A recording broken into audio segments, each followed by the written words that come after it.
Hey everyone, welcome to this lecture. In this lecture, we will talk about iteration, which is the process of repeatedly performing the same action on different data values.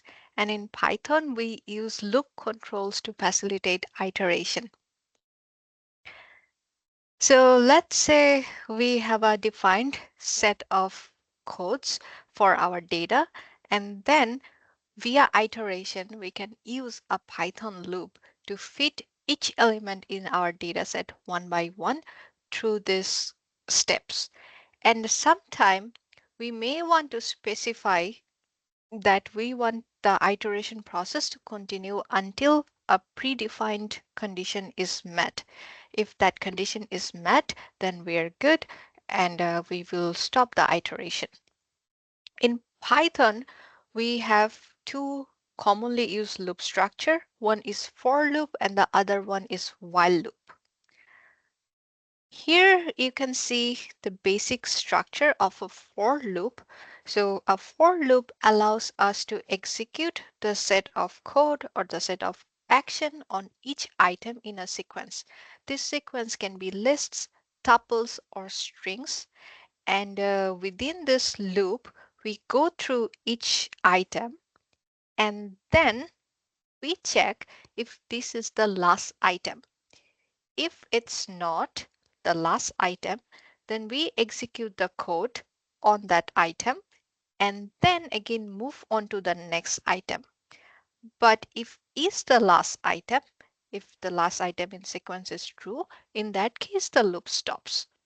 And this process ensures that every item in the sequence is processed unless there's a condition that interrupts the loop.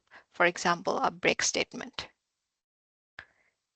And this for loop, this begins with the keyword for, and then we specify our iterator. And this iterator helps us to navigate each specific item that we are dealing with during that respective iteration step.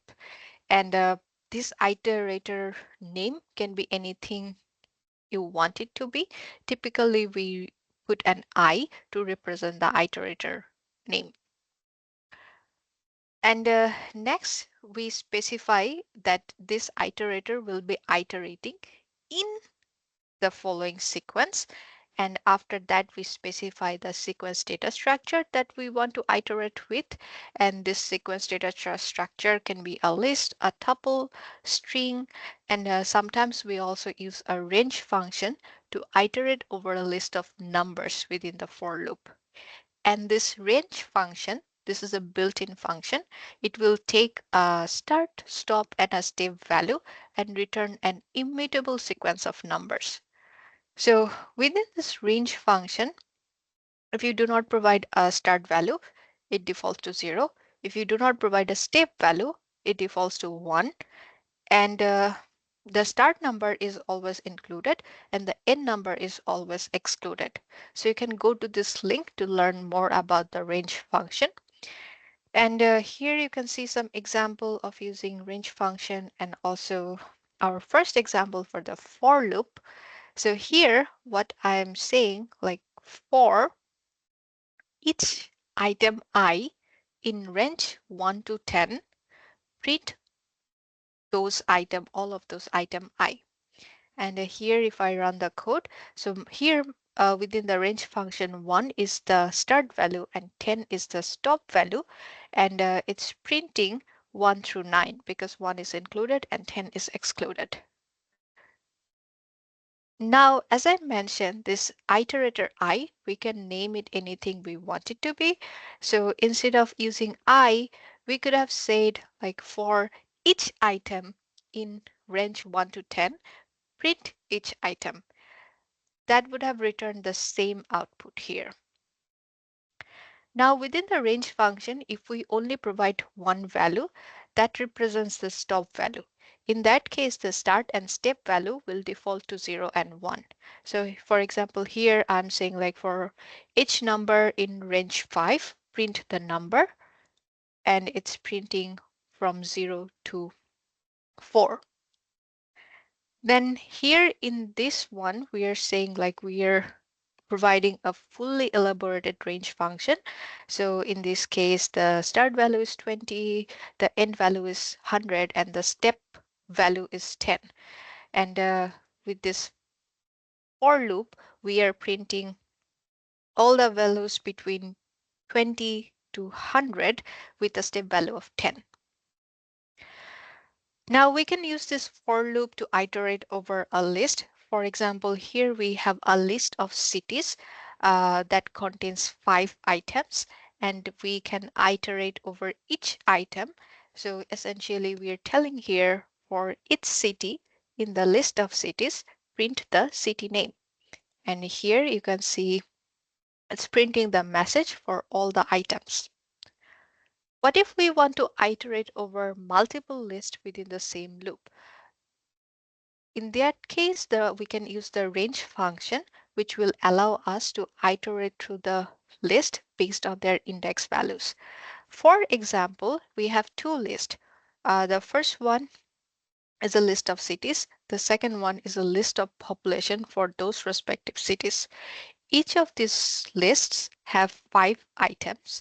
And now I am saying that for I in range length list of cities, which is essentially telling like for each index values in list of cities, get the city name from that for the corresponding index of list of cities and get the population size for the corresponding index of list of population and then print both. And here you can see that our first printing message is the city name is New York and its population is this much value. And then it will continue for all the items and taking all the index values and printing corresponding city name and population size. Similar to the list sequence, we can also use for loops to iterate over a tuple. For example, here I have a tuple containing all the capital names. We have 4 capital names here. And now I'm looping through the tuple to print the capital name. So I'm saying like for each capital in the tuple of capitals, print the capital name. You can also iterate over a list of tuples. So for example, in this case, I have a list that contain 4 tuple, and within each tuple, I have a country name, their capital, and their population size. Now in this case, you can see that I have multiple iterator, and so each of these iterator that they represent an item in the tuple. So I have this country iterator, capital iterator, and population iterator representing one item in the tuple. And then within this for loop, I am processing one tuple at a time. So I'm saying like for country, capital, and population in country, capitals, population list of tuples, print the corresponding values. And here you can see the message looks like the capital of France is Paris and its population is 2.14 million. However, to iterate over a dictionary, we need to do something different. We need to use the dot items function because in dictionaries we have this key value pair. So with this dot item function, we can get this key value pairs. Here I have my dictionary of capitals. So the key names are the country names and the values are the capital names. Here I am looping through the dictionary and printing each country and capital name. So again, I'm using 2 iterator. I'm saying like for each key value pair in dictionary of capitals and then dot items to get the each of these items, then print the capital of the key value key and then the value variable. And here you can see it's printing both the keys and values. If you want to get separately only the keys or values, you can do that using the dot keys function or the dot values function.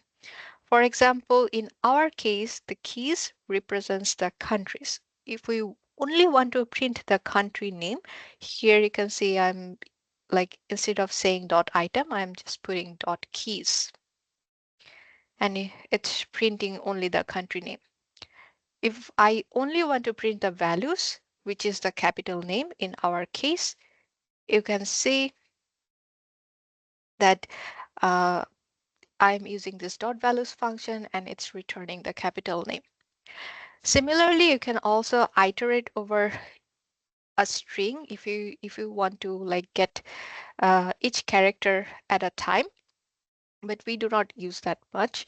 But here you can see an example of iterating over a variable called myString, and it's printing each character at a time. Now, you can append values to a list using the for loops. For example, here I have an empty list called squares, and next, using this for loop, I am adding all the square values of numbers between 0 to 10.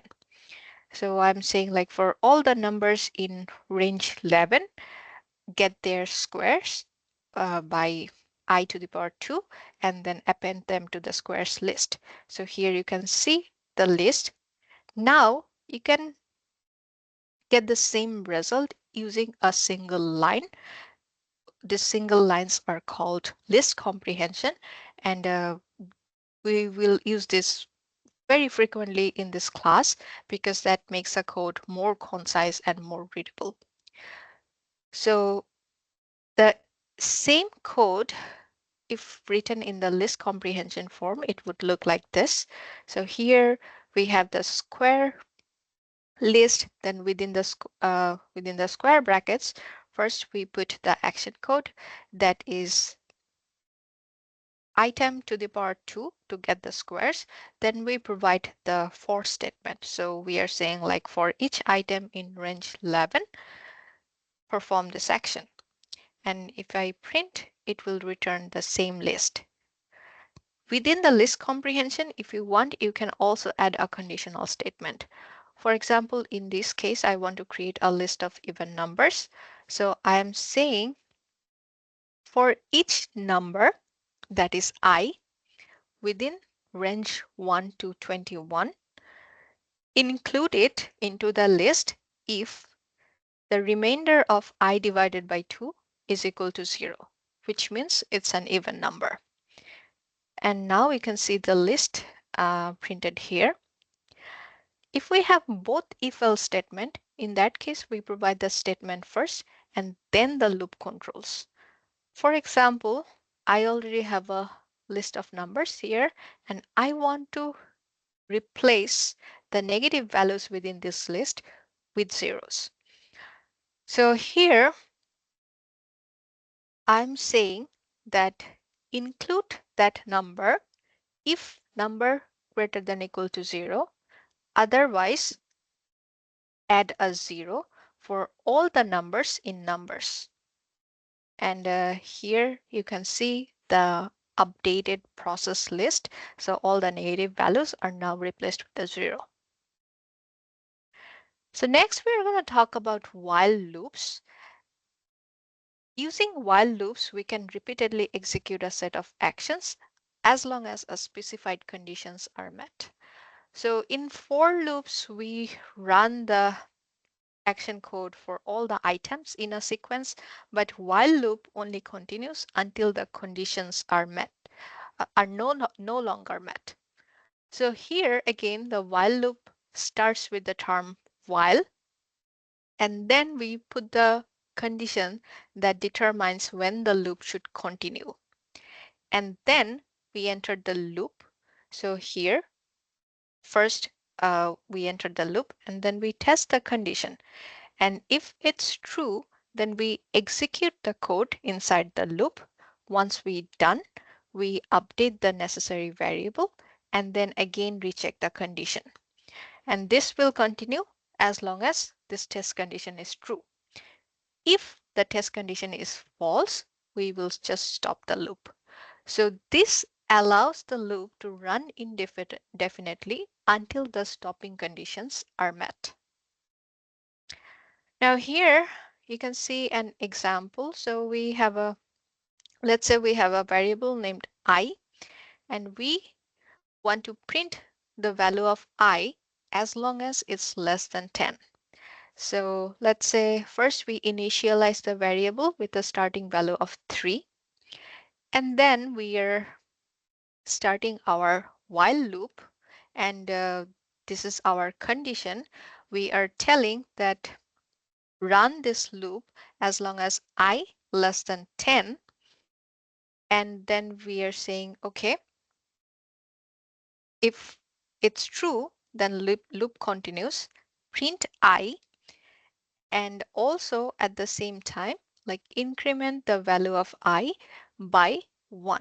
And to increment this value of I, we use this plus equal operator, and this plus equal operator basically takes the current value of y and add the specified amount to this I value. In this case, the specified amount is 1. And we will continue this loop until I reaches 10. So here you can see we started with 3. We are printing all the I values, and it stops when I becomes 10. So here's another example. Now we are creating a list that contains all the odd numbers between 1 to 10. We can initialize with an empty list, and then we can start with the first odd number. So we assign this I variable a value of 1. And then we start the while loop. Our condition is to continue as long as I less than equal 25. And then, like, we are saying that if I less than equal 25, append I to the odd number, and then increment I by 2 to get the next odd number. And this will continue as long as I less than equal 25.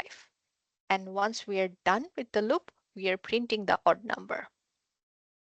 And here you can see all the odd numbers between 1 to 25.